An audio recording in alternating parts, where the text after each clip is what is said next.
नमस्ते। तो आज आपके साथ शाम का रूटीन शेयर करूंगी। अभी 6 बजे हैं। वैसे तो मैं 6 बजे अब खाना बनाने लग गई हूँ, पर आज मेरे को बिल्कुल भी भूख नहीं है, इसीलिए आज पहले मैं चाय बनाऊंगी। आज चाय पीने का मन कर रहा है, उसके बाद खाना बनाएंगे, फिर ऊपर छत पे चलेंगे। तो चलो पहले चाय बना लेते हैं। आज मैं आपके साथ चाय की रेसिपी शेयर करूंगी कि मैं चाय कैसे बनाती हूँ।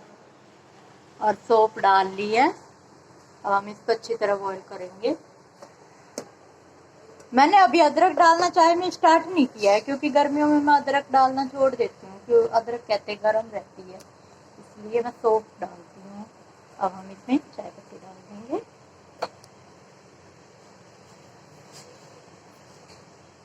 और थोड़ी सी चीनी डाल देंगे। अब इसको अच्छी तरह उबाल लेंगे।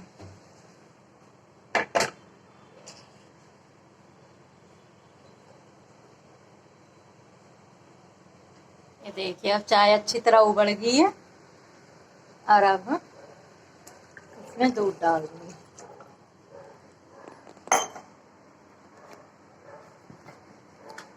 और मंजुल कह रहा है कि मैं भी चाय पीऊंगा, तो मैंने उसके लिए भी बना ली। अब इसको अच्छी तरह उबाल लूंगी मैं, फिर हम ऊपर गार्डन में जाके चाय पियेंगे। अरे ये देखो, मंजुल मेरे साथ ही खड़ा है, कह रहा मम्मी चाय पीऊंगा। अरे इसने उस तरफ मुंह कर लिया, इधर देखा, दिखा सबको। हाँ। ये वीडियो में आना ये लोग कम ही पसंद करते हैं। ये देखिए, चाय अच्छी तरह से उबल गई है, अब हम इसको छान लेंगे।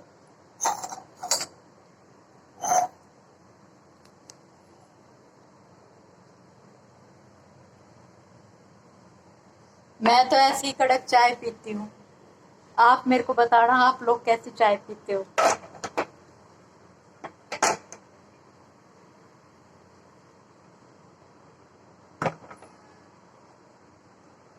अब हम इसको छान देंगे।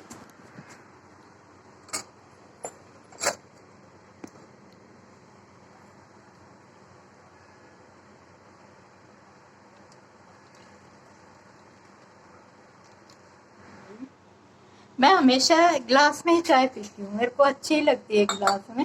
मैं कप में चाय बहुत कम पीती हूँ। ये मंजुल की चाय, मंजुल मेरे साथ चाय पिएगा। नहीं, मैं ऊपर जाके गार्डन में चाय पीऊंगी, मंजुल यहीं चाय पिएगा। थोड़ा दूर से पी। तो अब मैं आ गई हूँ छत पे। तो सबसे पहले आपको एक व्यू दिखा देती हूँ गार्डन का, तब तक चाय ठंडी हो जाती है। बारिश अब तो 3-4 दिन हो गए रोज ही बारिश आती है। तो बारिश इतनी जोर से आ रही थी कि सारी छत पे पानी पानी, सारे पौधों पे पानी पानी सा हो रहा है, पर फिर भी इतने हरे हरे से अच्छे लग रहे हैं। हरियाली आई हुई है सारे पौधों पर, ये देखो कितने सुंदर लग रहे हैं। एकदम बारिश में जैसे पत्ते धुल जाते हैं तो उनका बिल्कुल एक साफ रंग हो जाता है, इतने हरे हरे इतने अच्छे लगते हैं। और आसमान में अभी तो बादल छट गए हैं, तो आसमान भी साफ हो रहा है। देखिए गार्डन व्यू दिखाती हूँ आपको। फूल भी भीग के ऐसे हो गए हैं, जैसे पानी के बाद भीग के हो जाते हैं ना फूल, ऐसे लटके लटके से। ये देखिए, ये सारे पत्ते भीग गए मेरी किचन। ये बारिश से छुपो रखे मैंने बिल्कुल, इन पे बारिश ना लगे, फिर भी लगी जाती है बारिश तो। ये देखो कितना पानी भरा हुआ है छत पे, कितना ज़्यादा पानी भरा हुआ है। अरे ते गुड़हल के फूल भी ऐसे भीग के लटक से रहे हैं बारिश में, बिल्कुल भीगे हुए हैं सारे फूल। पर पौधों का कलर बहुत अच्छा है। चलो अब चाय ठंडी हो गई, चाय पी लेते हैं। एकांत में बैठ के आराम से चाय पीना, हरियाली को देखना, नेचर को देखना।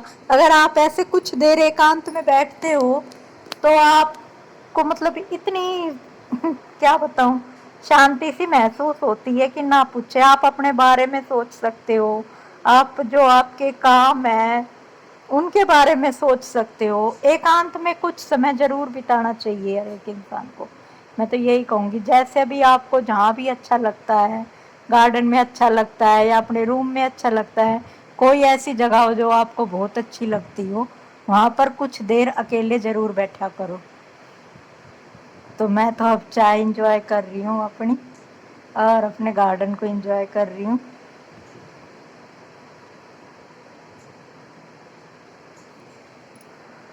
और अब चाय खत्म हो गई है, अब थोड़ी सी देर घूम लेते हैं क्योंकि इस चाय को भी हजम करना है। तब मैं थोड़ी सी घूम रही हूँ। मैंने शाम के टाइम जल्दी खाना खा के घूमना शुरू किया है। अब मैं शाम को आके छत पे थोड़ी देर टहल लेती हूँ। तो अब थोड़े सी घूम लेती हूँ, उसके बाद नीचे जाके खाना बनाएंगे।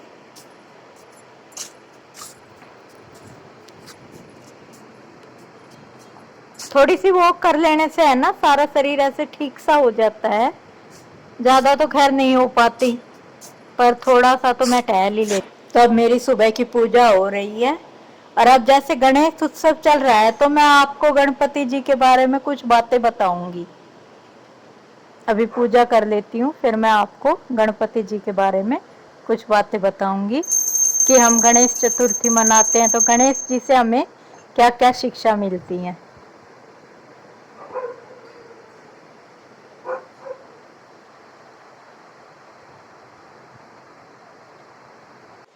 गणेश चतुर्थी से गणेश उत्सव शुरू हो जाता है। लोग अपने घरों में गणेश जी को स्थापित करते हैं, 10 दिन तक उनकी पूजा करते हैं, फिर उनका विसर्जन करते हैं। पर यह कल्चर बहुत ज्यादा तो साउथ में है, हरियाणा में इतना नहीं है। अब तो लोग वैसे गणेश जी को अपने घर लेके आते हैं, उनकी पूजा करते हैं, विसर्जित करते हैं। पर हमारे यहाँ तो कहते हैं कि गणेश जी बिना तो हमारा एक दिन भी काम नहीं चलता, तो प्रथम गणेश जी पूजे जाते हैं। इसलिए गणेश जी को हम कभी विसर्जित ही नहीं करते, हमेशा अपने घर में रखते हैं। ऐसी कहावत है हमारे यहाँ कि गणेश जी हमेशा हमारे साथ रहते हैं। भगवान ने गणेश जी को अपने से भी ऊंचा दर्जा क्यों दिया? शिव जी ने ऐसी क्या खासियत थी उनमें? भगवान ने पहले उनका सिर काटा, फिर उनको हाथी का सिर दिया, और फिर सर्वप्रथम पूजे जाने का दर्जा दिया। भगवान शिव ने शरीर की महत्वता को कभी भी खास नहीं माना। भगवान शिव खुद इतने सुंदर है, उनका रूप ही इतना कंचन, इतना सुंदर है, पर फिर भी वो ऐसे रहते हैं जटाधारी, नाग लपेटे हुए, भस्म रमाए हुए। उन्होंने कभी भी मतलब तन की सुंदरता को इतना महत्व नहीं दिया। माँ काली का रूप भगवान को बहुत प्रिय है। इसी तरह गणेश जी को भी भगवान ने हाथी का सिर दिया, कि कहते हैं कि भगवान ने उनका सिर काटा तो उन्होंने सिर को नहीं, उनके घमंड को काटा था, और हाथी का सिर दिया तो उनका घमंड कम किया। इसलिए भगवान ने यदि किसी में कुछ ना कुछ कमी देते हैं तो घमंड को कम करने के लिए ही देते हैं। तो मैं बताती हूँ आपको कि गणेश जी के सिर से हमें क्या क्या शिक्षा मिलती है। गणेश जी का सर बड़ा है, माथा चौड़ा है, यानी चौड़ा माथा, यानी इंसान को अपनी सोच बड़ी रखनी चाहिए। गणेश जी के कान ऐसे छाछ जैसे हैं, जिस तरह हम गेहूं को साफ करते हैं तो छाछ से साफ साफ गेहूं रहने देते हैं और सारा कचरा निकाल देते हैं, उसी तरह बड़े कान इसीलिए भगवान ने गणेश जी को दिए कि अच्छी बातों को सुनो और बुरी बातों को निकाल दो। छोटी आंखें इसलिए दी कि दूरदर्शी बनो, मतलब दूर का देखो, जितना हो सके दूरदर्शी देखो और मन से सोचकर उस कार्य को करो। लंबी सूंड भगवान ने गणेश जी को इसलिए दी कि नम्र बनो, कि मतलब अब हाथी है, मतलब किसी भी बच्चे को बड़े प्यार से अपनी सूंड से उठा के अपने ऊपर, अपनी कमर के ऊपर बैठा लेता है, और वैसे हाथी में बहुत ज्यादा ताकत भी होती है, वो बड़े बड़े वृक्षों को भी उखाड़ देता है। इसलिए मतलब आप कितने भी शक्तिशाली हो, पर आपको हमेशा नम्र रहना चाहिए, कभी अपनी शक्ति का ज्यादा वो नहीं, दिखावा नहीं करना चाहिए। छोटा मुख इसलिए दिया कि सोच समझ के बोलो। इस तरह भगवान गणेश के हर एक अंग से हमें कोई ना कोई शिक्षा जरूर मिलती है। तो ये एक छोटी सी, जितनी मेरे को समझ में आया गणेश जी के बारे में, मैंने आपको बताया। आपको यह कहानी अच्छी लगी होगी। अगर वीडियो अच्छी लगी हो तो लाइक शेयर सब्सक्राइब।